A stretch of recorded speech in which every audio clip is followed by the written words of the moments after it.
কি সুন্দর উত্তর! দুই জেনারেশনের মধ্যে তুলনা। একজন যুবক তার বাবাকে জিজ্ঞেস করেছিল, আপনারা আগে কিভাবে থাকতেন? শীততাপ নিয়ন্ত্রিত যানবাহন নেই, ওয়াইফাই নেই, কোনো ইন্টারনেট নেই, কম্পিউটার নেই, অনলাইন শপিং নেই, টিভি নেই, মোবাইল ফোন নেই, শপিং মল নেই, মাল্টিপ্লেক্স নেই। আর তার বাবা উত্তর দিলেন, ঠিক যেমন তোমাদের প্রজন্ম আজকের সাথে জীবন যাপন করে।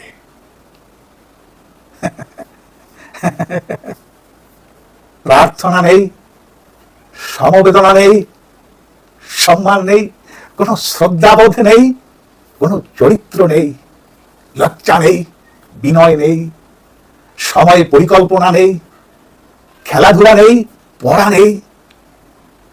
আমরা যারা 1940 থেকে 1980 সালের মধ্যে জন্মগ্রহণ করেছি তারাই ধন্য।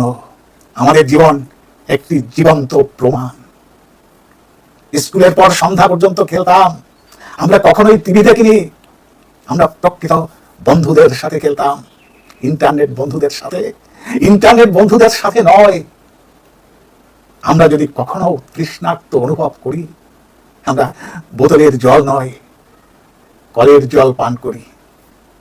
আমরা কখনোই অসুস্থ হইনি, যদিও আমরা 4 বন্ধুর সাথে একই গ্লাসে জুস শেয়ার করতাম। আমাদের কখনোই ওজন বাড়েনি, যদিও আমরা প্রতিদিন প্রচুর প্রচুর ভাত খেতাম। খালি পায়ে ঘোরাফেরা করেও আমাদের পায়ের কিছুই হয়নি। আমাদের মা বাবা কখনোই আমাদের সুস্থ রাখার জন্য কোনো সাপ্লিমেন্ট ব্যবহার করেননি। আমরা নিজেদের খেলনা তৈরি করতাম এবং সেগুলো দিয়েই খেলতাম। আমাদের বাবা মা ধনী ছিলেন না, তারা আমাদের ভালোবাসা দিয়েছেন, পার্থিব উপকরণ নয়। আমাদের কখনোই cellphone, DVD, play station, Xbox, video game, ব্যক্তিগত কম্পিউটার, ইন্টারনেট চ্যাট ছিল না।